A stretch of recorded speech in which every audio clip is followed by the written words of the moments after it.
my Brony degenerates. So, the reason why I decided to watch this one is because a lot of you have been asking me to watch the degenerate Brony video from Turkey Tom, where he talks about all the horrors within the Brony community.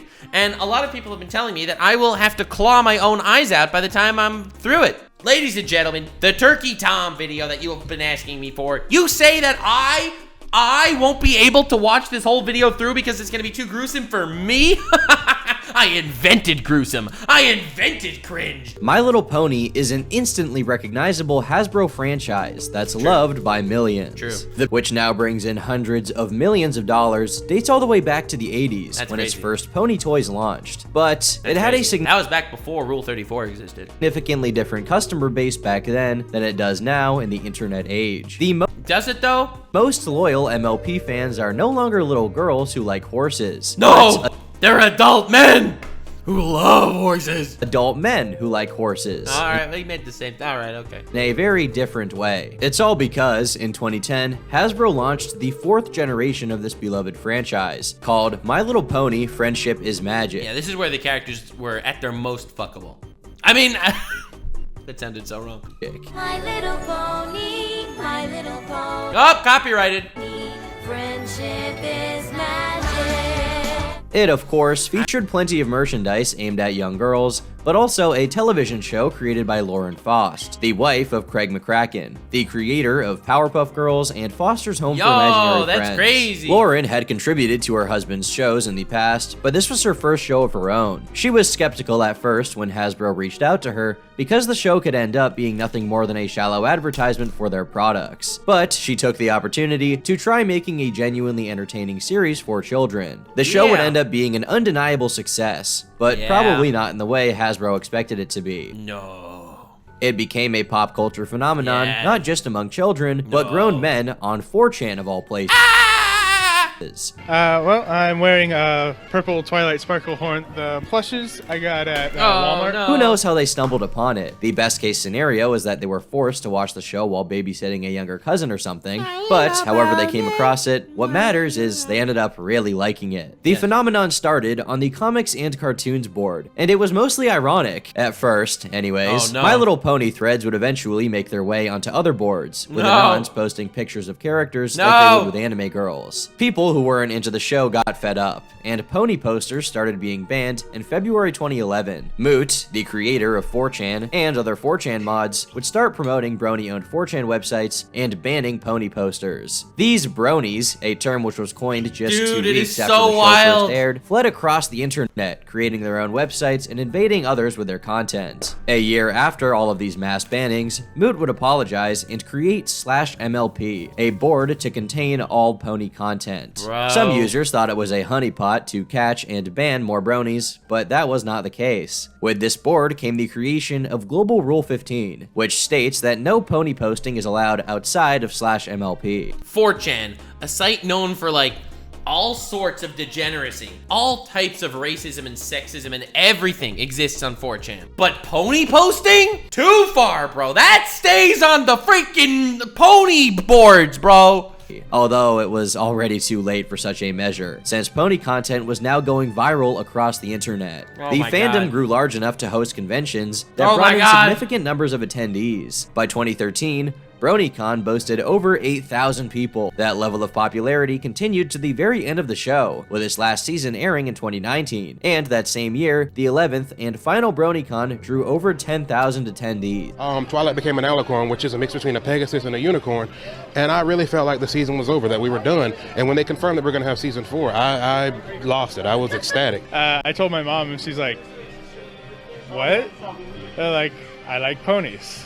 And she's like, okay. But bronies are an inherently divisive species. Most people instinctively find it weird for grown men to have an interest in a show for little girls, especially with a title as unambiguously infantile as Friendship is Magic. Some people are more open-minded towards— That is so not true. Friendship is magic. I disagree with that what you're spouting, Thomas. There's bizarre interests, but that tolerant attitude only goes so far. You see, bronies aren't just peculiar, but in a few cases, they're outright depraved. When the community Man showed the jar. Man showed the jar. Banded from the outskirts of 4chan into the mainstream internet, any semblance of irony, if it was ever truly there, was lost. It attracted people who were genuinely into horses, and I do mean into horses. If you scratch the slightest bit below the surface of the Brony fandom, you will unearth an astonishing amount of pony pornography. There is even terminology for it. When a Brony is masturbating to MLP What the frick is this? Clopping? He is clopping, a reference to how equines have hooves. There is even a Wikipedia page for it, believe it or not. Not to be confused with pawing off or yiffing, which is what furries call it when they're whacking it. On a side note, oh my god! I just did an MRI and found I have stage 4 brain cancer from learning about these things. So I hope this video really pays off. Even Lauren Faust herself, the show's creator, ventured onto the MLP board on occasion, and had this to say about it. I don't come often, some unsettling stuff is here, but sometimes I'll put on my armor and come over. I've seen some of the most thoughtful critiques here. You know, unsettling is pretty generous, considering there is not 1, not 2, but 5 academic studies conducted on those who are a little too into animated ponies, along with multiple journalistic articles documenting the millennial propensity to clop. Today, we'll explore just how deep this rabbit hole of degeneracy goes. The highlights, if you can call it that, of the Brony fandom. Because animation content on YouTube has become so large, making videos criticizing animation YouTube has become a genre in its own right. Even I was a part of it at one point. Whether that's I remember that actually. Criticizing the animators from the Storytime community themselves, or just making fun of animation reviewers and critics like the mysterious Mr. Enter, or the now retired Digi Bro, currently known as YGG Studio. In a similar fashion, a fair amount of creators in the Brony fandom got popular reviewing and discussing My Little Pony, Friendship is Magic, and other pony-related topics, and they were commonly referred to as the Brony analysis community. This is where infamous creator Digibro got his start, where he— Wait, is he doing a whole segment on Digibro right now? I was not ready for this. I was not mentally prepared for him to actually be talking about a person that I knew years ago. Now she was still known as Digibrony MLP. This episode strongly supports my theory that the ponies are teenagers. Oh, literally kill me. You see, I've always been a little bit confused about Rainbow Dash's status as an exceptional flyer. But she's not the topic of discussion today. What the hell? The man of the hour is Zach Kays. Thank God we're not doing a whole Digibro segment. Oh my god, I didn't think I'd be able to survive it, not gonna lie. Better known online as Toon Critic Y2K, who is a creator in this scene. Zach created his YouTube channel on May 3rd, 2012. Bro, the pony Sona. Right when the Brony community was skyrocketing in popularity. From a niche 4chan subculture to a full-blown fandom in its own right. Zach's content has pretty much been wiped off the face of the internet, and the story of his career isn't super well documented. The internet archive doesn't seem to have much either, so it's hard to find out when he got popular and which of his videos got him the most attention. From the few archives that do exist, we know that in 2014 he had garnered over 3,000 subscribers, and in 2015 he was making $170 per written review or vlog on Patreon. We also know that by 2017 he had 17,000 subscribers, but often struggled to break 1,000 views a video. Now, going by those numbers, it's evident that Zach just didn't achieve the same level of success as creators like I Love Kimpossible a Lot and Josh Scorcher. However, he was well connected with other Brony creators, and apparently he was a part of a big Skype group called the Rift Cafe. It describes itself as a collaborative storyline made up by the Brony analysis community. The Brony analysis community? What even is that? The Brony analysis community. Basically, a crowdsourced, collaborative, self-insert fanfic. We get some more details about Toon from his page on the Rift Cafe wiki, such as an illustration of his steampunk neckbeard pony Sona, and a description of his edgelord alter ego, Cartoons, which seems exactly like the kind of thing a Brony would find cool. Take this excerpt from the wiki. On one fateful day, Toon chose to create Cartoons for a small joke, but during the showdown against Thunderblight, Toon was attacked by a beam and Cartoons took a physical form. But this Cartoons was— This is the VTuber lore before it was cool. Different. He was vicious and attacked people, and he took delight in every second of it. Eventually, Cartoons defeated Toon in a debate and took over his channel. He then proceeded to systematically attack other reviewers, such as Lightning Bliss and Golden Fox, in an attempt to psychologically break them. Bro wants to give some ponies a Higo faces, and it just wasn't happening. Apparently, his alter ego, Cartoons, took over his channel from time to time to terrorize others in the Brony analysis community. I gotta say, I appreciate his dedication to the LARP grind. Oh my anyway, god, dude, the Ruby reference, oh god. Because of his involvement in the community and the fact he obtained minor E fame, known in the Brony fandom as horse fame, really creative with that one, guys, Damn. he would get to take part in popular group projects, such as a series called TF2 Analysis. It's a strange crossover in which various creators from the community interact with each other in the world of the Valve game Team Fortress 2. But every character is a pony. Apparently, it has an ongoing story and lore, and the first episode somehow has 500,000 views. Oh my god. I am the prettiest unicorn. 2. My mane is lustrous and fragrant and catches the wind perfectly. Therefore, I am going to trot into the forest and pick each and every one of you maggots an arrangement of flowers. There are over 150 of these animations, with new ones being uploaded to this very day. No shot! I have quite literally zero idea what is going on in any of these, but I guess I haven't had my skull crushed by a hydraulic There are 157 entries in this series. press of children's cartoons sufficiently enough to understand it. Despite the fact that Zack would seem to have the mind of an infant, his behavior towards others was anything but innocent. In a video by YouTuber Vita, he discusses allegations that Oh god, dude. surfaced of Zack repeatedly groping women at Brony conventions and getting away with it because he had horse fame. I guess this is his He had version horse of the fame. Trump grab him by the pussy moment, but without the Sure. they let you do it caveat. The two most noteworthy ones I was around to witness are Brother. the time when he groped Kitty's ass at BronyCon in the vendor hall when she was standing right by her boyfriend, Oh my likely since he God, didn't expect her to make a dude, scene in what? a public location. And when he was dating Kelly, who is asexual and has a great fear of that level of intimacy. Toon tried to coerce her into sending him naked photos anyways and planned on getting her to sleep with him at a future convention. He was dating an asexual person that he was trying to have sex with.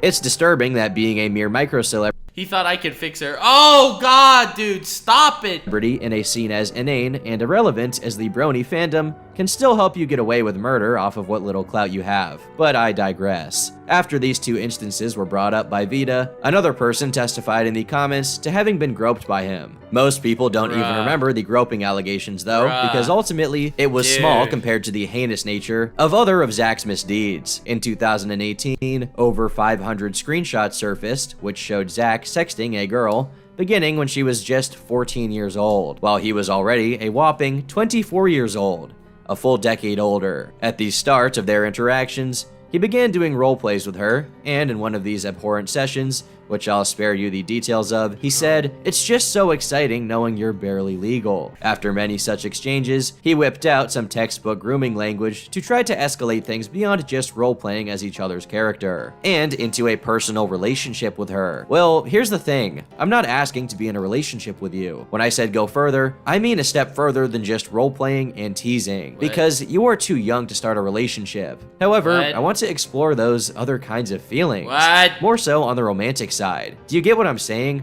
I want you to No. know this is all okay, and I want to No. help you understand all of No, this. no, but no, no, only if you no, want to no, go a little no, further. No, man just told a 14-year-old, listen, you're too young to be in a romantic relationship. I just want to have sex with you. He said other things along these lines, continuing to acknowledge just how young she was in comparison to him, though continuously not taking it seriously in consideration, disregarding even her hesitation about it. Zack, is it weird that I'm attracted to you? Yes. Girl, like in what way, if I may ask? Zack, okay, like, attracted in the mental and emotional sense. Girl, hey, I'm flattered, really. It's just that, for one thing, the 10-year difference, man, XD, and just, I think you're a really great friend. Zack, yeah, 10-year difference, XD. He then tried to arrange a way to meet with her in the real world, showing just how sick his true intentions were. Girl, also a random little thing I He just wanted a cupcake, chat. He just wanted a cupcake. also realized, if you're serious about what we can get away with, if I was ever able to meet you in real life via con or any other visit, you'd technically take my first kiss in that regard. Zack. Aww. Oh, how so? Girl. Well, I do remember you saying that you wanted to do something like that some time ago, if it's ever possible for me to go to a con, which I'm praying for at this point, XD, and me being completely alright with it. Don't think I'd forget that kind of stuff, XD. Zack, fair enough. I think it'd be pretty interesting having you all to myself in a hotel room. Girl, I must admit that you're making me morbidly curious on what you would do if that scenario were to come. Zack, do you actually want to know? Imagine the role plays we've done. He also tried to solicit CP from her in a roundabout way by asking her to try underwear modeling. Zach, would you ever consider modeling? Girl, funny enough, you're not the first person who has said that to me, XD. Zach, I didn't mean to make you feel uncomfortable before. Girl, you didn't? Don't worry, man. I didn't feel uncomfortable at any point. What makes you say that? Zach, about the curiosity of modeling in underwear. Stop, Girl, please. oh, Get to the don't next worry. story, I know you please. didn't have any ill intent. I trust you like that. Unless you did have actual ill intent. Zach, of course not. I think it would be interesting to see you try that. Private, I mean. Girl, I don't know if I'll pull it off personally. I think I'll just stick with what I'm confident with wearing for now. Zach, life's all about taking chances. You'd have nothing to lose. Bro, you are she is 14 years old. You already have the curves. In the same my conversation, God, he comments dude. on her physical features, and you can probably guess the gist of what was said. But in December 2017, he supposedly realized what he was doing was wrong. After 13 months of grooming this girl, he claims he came to his senses, though it's more than likely he was exclusively worried about getting caught. Girl, oh, so you were uncomfortable with what we've been doing previously? Zach, no, I just want to take a break from it. Something didn't feel quite right. Girl, I'm curious what you mean by that, but if you don't want to tell me, I won't pry. Zach, up until recently, I thought this was just for fun, but then I realized I'm doing this with a 15-year-old. That's crazy how that happened. Yeah, I gave one of my friends flack for doing this exact same thing. When all of this came to light, the other bronies in the community who he had been collaborating with confronted him. In January 2018, they had a 35-minute Skype call in which he admitted to the accusations levied against him. Not only that, Oh my God, dude! All right. he claims he has done worse things than this. Okay, and he's in jail now, right? Like that's the conclusion, and he's in jail. We know that we have a lot of solid evidence and concrete proof that The Brony Council hath spoken. The pedophile shall die. you are, or at least what you have done, is pedophilia. You have asked for photos of her in nothing but a leather jacket and panties. You have sent her pictures of your crotch in Oh my God, they're literally going through the crimes. only covered in boxes. You've sent her porn. You've done a lot of bad things, Zach. There have been times where I admit I have done things that are probably worse than this. In fact, I can safely say What? that this What? is one of the worst things that I've ever done. But One of the worst things you've ever done. there have been worser. Zach also admits All to right, grooming and now he's in jail, right? another underage girl years prior to this incident, and that, in that case, the police got involved. Oh God. Wait a minute. Hello? Hey, Zach. Hey, Zach. Okay, where's what's going on here? Like, can anyone tell me what's going on? Okay. Yes. So, British. Do you want me to begin? Okay, so Toon, we're going to preface all of this with you're in trouble, and this is going to be, a group talk so that we can discuss what we think you need to do Is it an intervention for a pedophile? and give you a chance to defend yourself. Essentially, we know everything that you've been doing with Pastel over the last year, since November of 2016. Okay. And whether you meant to or not, or thought you could get away with it. I wasn't what? No. Why that?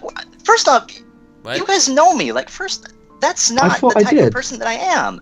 That's I not thought the I type did. of person that I am. You've known me for years. That's not the case. I admit, yes, I've done some pretty stupid things, and yes, this is probably the stupidest thing I've ever done. But people should know me well enough to know that I don't do this kind of stuff like with intention to hurt. Man only groomed minors without intention to hurt. That's not the point. The road to hell is paved with good intentions, Zach. The council is angry. The ponies are no longer laughing and whinnying at your defenses. These people are your family. They've helped you through so much. And I you know. took a giant shit on them. I wasn't trying to do that. I know, But that's the I thing. know. But the fact remains, Zach, that you did it, and you had, and what this all is just Yeah. that it's we're at this point we're just repeating ourselves. But Yes. you need to face the music. All right. What does this even mean? This is the worst drama I've ever seen. We've told you everything we're going to tell you, essentially. It's up to you now, really. You have 24 hours. You can go to the police, or you can do whatever the hell you want. Quite frankly, I don't care. Despite This, it seems that no legal action was taken against Zach. What? Unfortunately, over the Ain't course of no the Skype way. call, Zach didn't do much to defend himself and admitted he was wrong, but he tried to downplay his actions by claiming he was in a bad place and pretending he regretted having groomed multiple minors, though Oh he my probably God, only regretted dude. being caught. There are no excuses. I'm not going to do much really other than say I was in a bad place and I made bad decisions. I'm really fucking sorry about all this. Damn. I got involved in the wrong type of thing. I really screwed up on that part. Saying you're sorry isn't enough. You have to say you're really sorry. It's actually What? in the Constitution that if you say that and make puppy eyes and touch the tips of your indexes together like Hinata, the cops have to let you go on the spot. Yo, Turkey Tom's a weeb? Did he just make a weeb reference? But for getting away with grooming. To close off the interaction, his now former friends gave him 24 hours to turn himself in and leave the community of his own volition. However, after the 24-hour period, they would still give all the information to the police themselves as well. He didn't seem too distraught about all this until he realized his career as professional Brony web celebrity was essentially over. This is Damn. because it's widely accepted that Zach's work as Toon Critic Y2K wasn't very good, and the numbers we went over before You're joking. Man, wait. No shot! from the few archives that exist reflects that fact. Toon's career depended on his relationships with those around him, collaborating with bigger creators, and riding on the coattails of their success. Now that they were not only disavowing him, but trying to get him arrested, we knew his stint of horse fame had met its well overdue demise. Next few days, the call would be leaked. The story would go public on the Brony drama news site, Horse News, on the Brony drama news site. There's a Brony drama news site. Why is that amazing? Oh my god, dude. 24th of February, and the call would be leaked on the 26th. Further details would only make the situation worse, such as screenshots of Zach defending pedophilia on Skype, despite the facts that he said he wasn't trying to make excuses for what he did during the call. He wrote, "I will say this. These screen caps, if you have seen them, are not fake. I believe this whole entire story is being twisted in a way to make me look bad. Age of consent laws in the Philippines are 12 Wait, what the fuck? from what I was told." I've learned that really trying to explain things doesn't really change much because people will just think it's an excuse, and I'm not really going to try to make any excuses because there is no excuse. What else am I really supposed to say here? Like, I honestly don't know. If the story was twisted, it sure didn't take a lot of twisting after all, considering he brought up the age of consent being 12 in the Philippines as if it justified what he did. One of the worst cases of CP ever documented came from the Philippines. How would that be a good thing? He literally said it's not pedophilia if he has Filipino boy swag. I wouldn't have been surprised if he pulled a Goodfellas and said he was a maid brony, and they weren't. Oh, By the bro. way, they recently raised the age of consent in the Philippines to 16. So what he did would still be illegal, even if he lived there, which it seems he thought would be ideal. Meanwhile, his Skype profile blatantly displays that he lives in Illinois, where the age of consent is 17. His interactions with this girl, dubbed that's Sally, bad. were the main focus at first. But shortly after, another girl dubbed Abby would come out with screenshots Oh my god, dude, it's the same guy again! the exact same behavior from Toon, claiming he wasn't going to creep on this girl, then launching straight into sexual roleplays. Oh. Toon's group of close friends who were working on taking him down apparently didn't even know about this other victim until her information went public. Bruh. Because of how extensive his crimes were, attention was also drawn towards Toon's now former friend group, and many claimed they were responsible for letting him get away with this pattern of behavior for years. During the confrontation call, people felt they were being too nice to a pedophile whose crimes had already been confirmed. Honestly, kind of agree. When I heard the Brony Council just twiddling their mustaches and tipping their fedoras, figuring out what... Dog, calling the cops is the first thing that should have been done. The most notable creators voicing these opinions were Lily Pete and the previously mentioned Vita. Josh and Ninja are the ones who speak to Zach the most, and you can see two very different approaches from both of them. British Ninja is a total boss and is simply not having any of Zach's shit. While he lets Zach explain his actions, it's clear that the explanation is merely a courtesy, and he has no intention of believing him. He calmly and rationally explains to Toon exactly what's going to happen as a result of his behavior. Meanwhile, Josh is constantly apologizing, repeating repeating how much he doesn't want to do this, and talking about how big of a bone they're trying to throw Zach in spite of all of this, and treating him with the biggest kid gloves he possibly can. That's cringe. In fact, you're spitting facts there, Brony Keemstar. Thank you. That Keemstar, but a Brony, yes. Brony Keemstar is everything. Brony content creators would release videos giving their thoughts on the situation, a good portion of them being Zach's former friends disavowing him. One of these videos was by Josh Scorcher, who is one of the main figures confronting Toon on Skype. In the video, Josh explains what happened and responds to criticisms of his handling of the controversy. He explains that they tried keeping this story silent at first for multiple reasons. Why? One being that they didn't want Toon to know what they were up to and start preemptively building up allies. Oh, please. You figure this stuff out, you immediately publicize it. Dog, you can't play around with this stuff. This isn't just some game. This isn't about views. This isn't about saving your relationship. This isn't about making you look bad. This is literally life and death. To take his side. Instead, they wanted to slowly turn everyone against him. As people shared their testimony, you don't need to figure out a way to slowly make people go against him. It came to light that Toon would likely try to find people sympathetic to him to get his side of the story and try to frame himself as a victim. We realized we had to get to everyone else first, so you did not. We kept it silent until his closest friends, associates, and colleagues knew about it. We weren't going to let him try to talk to people to smooth things over and jeopardize everything. What does jeopardize everything mean? You'll have the same evidence whether people believe him or not, and the moment the evidence gets out there, you are it's a nuclear bomb. In the end, we were successful to the point where the only people who would claim his innocence were his family. Josh claims this was a success, as the only people close to Toon who took his side were his family, who actually called the other creators and asked them to be nice to him. I know some people who were still physically ill when the video was leaked, and the stress caused them to get worse and to hurt more. Then, some of us were bombarded with accusations, insults, and anger when we were hurt too, and we were still healing. Several people who were on the verge of completely healing are back to square one because they're being accused of things that they aren't responsible for.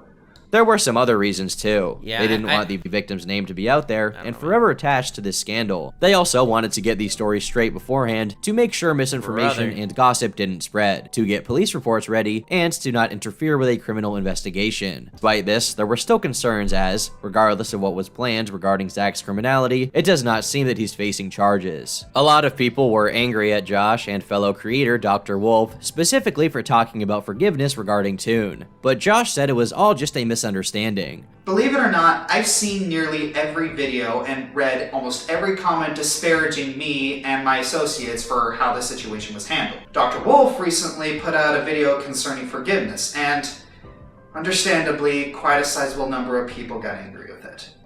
There was a dramatic failure to communicate about what we meant when we said forgiveness, and we take full responsibility for it. According to him, they meant it in a Christian sense. They wanted Zach to face consequences, however, they didn't also want him to be treated with cruelty, and were talking about letting go of anger. They were also trying to help victims and former friends heal regarding what happened. There was one creator trying to make it in the Brony analysis community, named Performance Major, who did take Toon's side, but unsurprisingly, while defending him, also admitted to doing erotic roleplay with anyone, including minors. I roleplay with just about anyone who's willing. Is roleplay in this Brony community like a code for weird horse sex fantasies? And sometimes, if the minor is mature enough... Get me out of here. Why did I agree to watch this video? I'll roleplay with them too. But here's the fucking thing. Oh, yeah, good. Context, that'll save him. It's role play. It doesn't mean anything. Other brilliant quotes from Mr. Major include, he's only breaking the law because he is above 18, and she's... Well, the pedophile is only breaking the law because he's an adult. Damn. Just as guilty. Zach would try to crawl back online a few times over the years under new aliases, seemingly unable to keep himself away from the allure of the Brony fandom and new potential victims. One of these attempts was in 2019 under the name Mucha Lucha, in which he tried to get involved with the Pokemon community, which is also ripe with minors for grooming. Here in 2019, he gave a short interview to the creator for no good reason, wherein he claimed to be seeing a psychiatrist. But in 2020, he popped up again under the the name Abri72 or Zephyr the Indie Doggo. A lot of Twitch VODs are still up from this era of Zach's online life, where you can clearly tell it's him. This comeback attempt would also be picked up by commentators, given that the original ordeal drew hundreds of thousands of eyes across various videos. The Abreeze Twitter account will be deactivated after people realized the account owner was none other than Zach. The Twitch account still remains, although it's been inactive for 2 years. As to where Zach is nowadays, I have no idea, but it is a little irritating that the answer to that question isn't a definitive behind bars, and there's nothing anyone can do about it. 2014, with one very popular creator being Mando Pony, or Andy Stein, who created mainly rock music, thematically centered around the show and the fandom. While his Brony music wouldn't reach the level of popularity as creators like the Living Tombstones music did, his popularity in the Brony community was nothing to write off. I'm not a Brony, but Discord slaps. True! That song is fire! He started off with chiptune music themed around the show, a genre of music which emulates the style of old video game music that was made with the 8 and 16-bit sound chips. It's later on that he would create his popular rock songs, the most notable one being Loyalty, which has 2 million views. Give me a dash of loyalty. Oh no.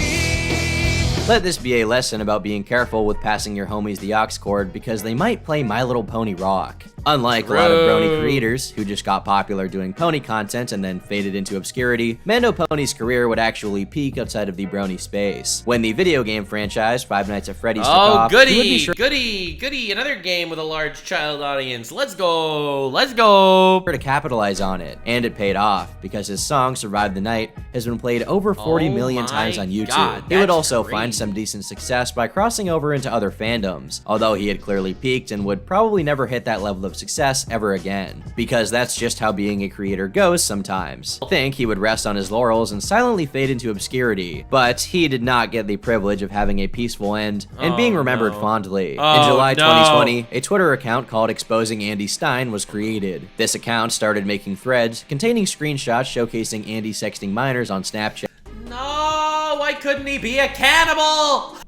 To make matters worse, he was also married while he was doing this, so according to the allegations, not only was he a predator, but an adulterous one at that. Unfortunately, a lot of this information was not well archived. This Twitter account appears to have once contained all of the allegations and evidence against Andy, but it no longer exists. The most important pieces of information are still out there though, able to be dug up. The main victim that was highlighted by the account, age 17, had definitive proof the messages were from Andy, because, well, they had nude pictures of him. The allegations about him sexting the 17-year-old girl would be the most widely spread, since he sent messages that would suggest he knew her age, and that he thought what he was doing was wrong. He said, "I've been meaning to say, yeah, thank you for keeping all of this private. It's probably wrong of me to be attracted to you, but I can't help it. Just as long as it's kept quiet and you're comfortable, is that okay? And it won't progress beyond just flirts or lewd moments, lol." These guys, they cannot just...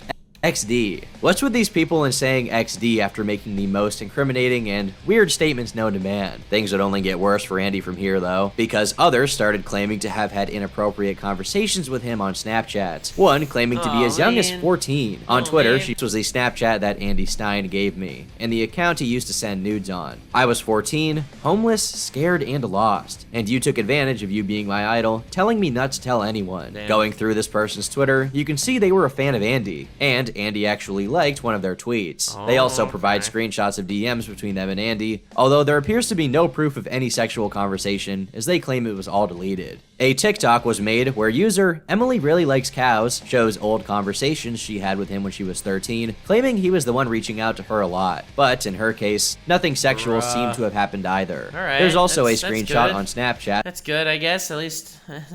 Of him supposedly calling a 13-year-old cute, and some allegations of him flirting with a 15-year-old on Instagram, including him drawing lewd artwork of them, and a collaborator of his, Nate Wants to Battle. The Exposing Andy Stein Hey, I know Nate Wants to Battle Twitter account posted some of Andy's art, 3 of them including the 15-year-old victim. The last image includes him, the girl, and Nathan Sharp as furries on stage with Nate, daring the girl to kiss him. And no, Nate did not consent to this drawing. Nate, who Andy had previously toured with, would silently remove songs I did together from his channel during this time. But these That's a W, I guess. allegations did not spread nearly as far as the Toon Critic Y2K ones, and this could be due to a few factors, such as the fact that, although the other alleged victims were much younger, the main accuser was 17. Another reason this case might not have blown up like Toon's was because Andy didn't respond for about a year, and instead, silently locked down all of his social media accounts. Around this time, he also disabled comments and likes or dislikes on all of his videos. And the Well, last that tweet he makes made sense, before I he was guess. exposed was foreboding. After speaking with my therapist, psychiatrist, and more,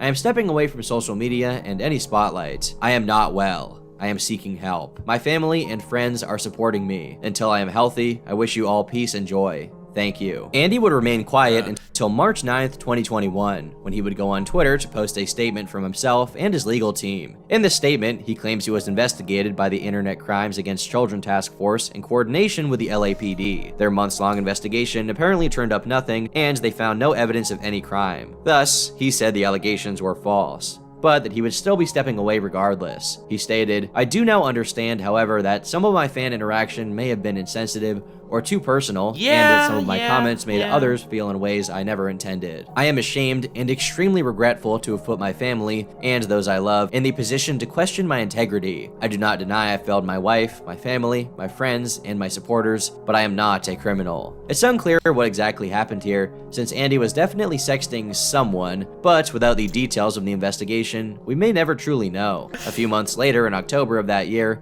he would release a new song called Trick or Treatin'. The comments are still turned off, and it didn't even crack 100,000 views. In July of 2022, he would release a cover of Come On Out from Disney's Zombies 3, which performed even worse than the previous song. On August 22nd, 2022, Mando Pony would respond again to the allegations. In a new post, he claimed a second investigation was confirmed and that they found nothing. He ended his response by asking people to not believe everything they read online. At the time of writing this, Andy is still active online, but his Instagram is still private, and he's largely inactive on Twitter. Will he make a full-fledged comeback? No. Will his reputation recover? No. For now, no one knows for sure. Dude, that was Every gross. April Fool's Day. Oh, there's more? Oh, there's more! There's more! It's not over? Oh, man. 21, they added a rake icon to posts so that you could report someone just for being a leaf, also known as being Canadian. Some of their April Fool's Valid.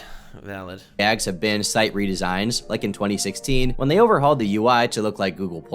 But in Oh my 2017, they pulled off a particularly entertaining and strange gag. That is, an experiment to merge two of the most prominent boards into one. Various proposals they were do dreamt this? up, but the most intriguing was ML Poll, combining /MLP What? and /Poll, the politically incorrect board, There's no way! Why would they do that? Why would they do that to the poor people on poll? which definitely does its name justice, as its options for flags you can post under include Black Nationalist, Fascist, and of course the swastika. No one in their right mind would expect this to go smoothly, Nazi ponies is not something I expected to see today. and that was probably the point. You could safely assume that bronies would tend to be progressive, given their eccentric tastes. And you would also expect the Anons on /Poll to staunchly reject the sexually liberated, furry, and LGBT pastimes of the bronies. There were some other even more catastrophic implications of the merge though. You see, 4chan divides boards into safe for work and not safe for work categories, God. dictating whether adult material is allowed on the board. Alright, /Poll makes falls sense. in the not safe for work category, but /MLP doesn't, by some miracle, though it How? probably should. Usually, explicit material isn't allowed on there, but with the two boards coming together, it meant that the bronies with more salacious interests would no longer have to hold back. Oh, unleash the bronies.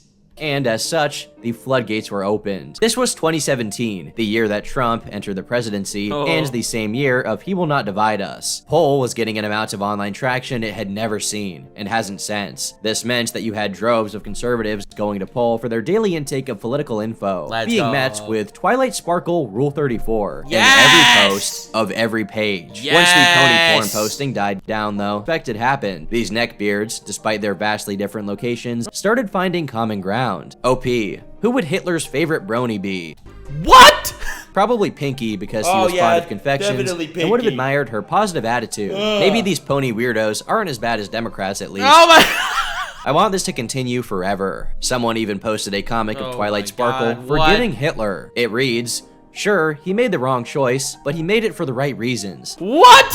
What? We've all done something silly for a friend, right? Gotta say, this is the first time I've heard someone describe the Holocaust as silly. And of course, Yeah, plenty of people took the occasion to post Ariane, a National Socialist pony character bearing a heart with a swastika in it, whose name is a nod to the word Aryan. You know, sometimes you've been online for long enough. Yeah, I've been online too long. And you think you've seen it all. And every once in a while you're reminded, no, you never will. It dawned on the Poltards and Bronies alike that the magic spell uniting them would wear off once the clock struck midnight. This was only supposed to be a one-time thing as an April Fool's gag. But they weren't having it. This is the they worst thing attempted I've ever in seen. vain to make the I board hate an this. official staple of 4chan. Someone even created a Declaration of Independence for the board called the Policies of Polestria, a portmanteau of Pol and Equestria, the mythical land of ponies, including rules like no race mixing, dude. but their efforts were in vain, because even a site like 4chan wasn't actually willing to host this schizophrenic Frankenstein's monster of a subculture beyond the scope of a mere April Fool's joke. As a result, Anons flooded other boards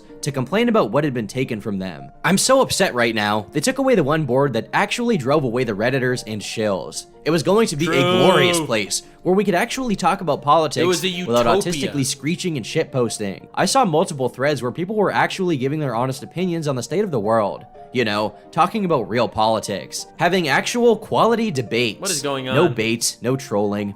Not even any real animosity, even to differing beliefs. Just civil discussion. It was glorious. And now, it's gone. For the first time Damn, in that's years, so rough. we could have real political discussions on the Yes. hidden board without all the garbage. By the way, I'm just saying this is my favorite drama. Until here we had all the pedophile stuff. Dude, I hate that stuff. I don't like hearing about it. I don't like talking about it. I don't like seeing it. I don't like even thinking that it exists. I don't like needing to acknowledge that it's real. I don't like any of that. This is my favorite drama ever. We all loved ML Poll and didn't want it to get deleted. You can't just give us a taste of heaven only to rip it away from us like that. True. Real OC was being pumped out left and right. We were all having tons of fun. It was like the old days again. Friendship is You're magic, just going guys. to do us like that? This is the Damn. internet's version of the Christmas truce in World War I, where soldiers on both sides unofficially ceased fire and played soccer. You could make a TED Talk about how heartwarming the whole event was, I think it's as it truly beautiful. proved that people can come together against all odds, just as long as they are equally deranged to some capacity. What's particularly surprising is that right-wing bronies already existed prior to this event, perhaps the most infamous example being My Nationalist Pony, a Tumblr blog which was started by Buttercup Dew within a few years of the show's launch, the writings from which were eventually published as a book. The description the good of the old book days. reads, "The cartoon series My Little Pony is beloved of little girls and grown men alike. In My Nationalist Pony, Little girls and grown men. Brony blogger Buttercup Dew gives a new rightist reading to My Little Pony, arguing that in addition to its wholesome stories of friendship and self-acceptance, the series is implicitly Eurocentric, pagan, and deeply conservative. The premise is that the world of My How does this keep getting worse? Little Pony is an idyllic utopia because the ponies are racially homogenous and resist the influence of foreign cultures, remaining genetically superior." Yes.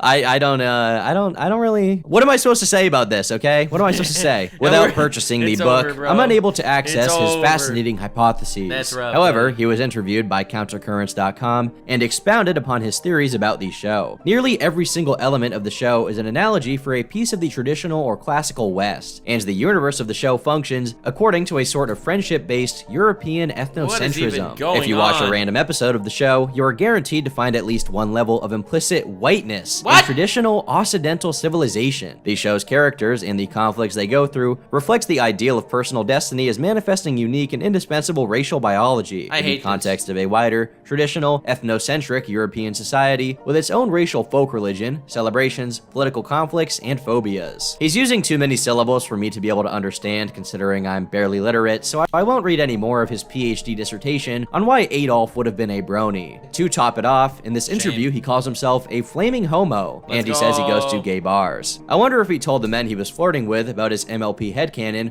where Rainbow Dash was a high-ranking member of the SS. Believe it or not, this guy wasn't as much of an exception to the rule as you'd think. Several articles have been written by publications like The Atlantic, That's crazy. Rolling Stone, and the New York Post about the Nazi problem in the brony community. What with the abundance of racist fan art floating around, especially during the BLM protests. Racist fan art. A particularly wild incident related to this was a mass shooting of all things. What? In 2021. What? That's not drama anymore. A 19-year-old shot up a FedEx building in Indianapolis, killing 8 people before taking his own life. A Rolling Stone article about By the way, my phone is literally at 1%. Oh, VTuber model died. the tragedy wrote, according to the Wall Street Journal, which cited internal memos circulated by Facebook in the wake of the attack, the gunman primarily used his Facebook accounts to discuss his love for My Little Pony Friendship is Magic, That's a rough, children's cartoon featuring magical ponies. Male fans of the show are often referred to as bronies. Though the memo was quick to state that there was no indication that brony culture played a role in the attack, the gunman posted about his love of a tawny pony named Applejack, one of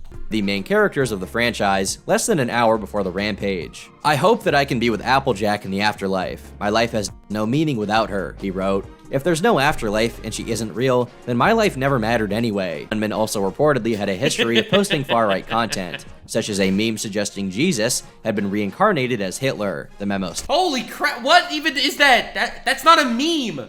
If you think that's twisted, the Buffalo shooter looked at Martha Speaks furry hentai on his phone mere minutes before he committed his racially motivated mass murder. Why is this documented? I can't tell which is more disgraceful. The murdering people. But also what? In fact, the furry community also has a subset of Nazis among them. Rocky Mountain FurCon was canceled in 2017 for this exact reason. Dude, what is with furry Nazis? How did these groups collide? Because they didn't feel it would be safe to host it with certain prominent attendees espousing those beliefs, despite being the minority. Considering the furry and brony communities have significant overlap because of their similar proclivities, as peculiar as it is, it makes sense that both would have these issues. What is it with people who are very invested in politics being obsessed with horses? Can we get some studies on that anytime soon? Definitely gonna need to direct some taxpayer money towards that kind of research. I agree. Meanwhile, someone needs to start notifying stables about these dangerous equine predators. Brony fandom is one of the strangest out there. My Little Pony is a franchise with an intended demographic of pretty much anyone besides grown men, and yet they've rallied around it for a decade and are still going strong. What started as just a bit of irony on 4chan spiraled out of control into one of the biggest fandoms of the early 2010s, insane, in the bro. process accomplishing the unimaginable, getting everyone from teenage boys to middle-aged dads to wait with bated breath to watch a show about horses, rainbows, and the importance of friendship. It'd be so impressive if it weren't Where was your importance of friendship when you texted children, huh? so horrifying. As with any community, there are always a few bad apples in the bunch. Predators can easily use an interest that appeals to kids like this one to take advantage of them. And there's probably a lot more plain old zoophiles or cloppers that we didn't get into. To give you an idea, ponies from Is he gonna say it? Is he gonna say the thing that he got from my videos? MLP have some of the most Rule 34 drawn out of any fictional characters of all time.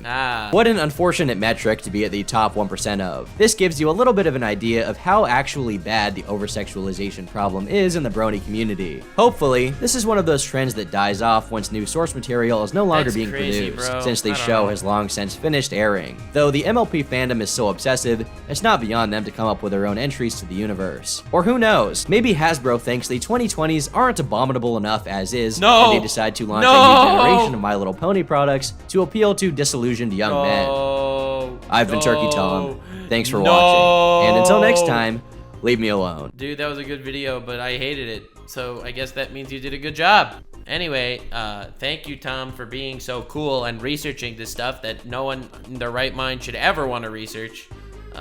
Thank you all for being here in this stream and video. I can't go on today. I'm done for the day. That's for sure. Like, subscribe, and follow me on Twitch. Stay weird, fam.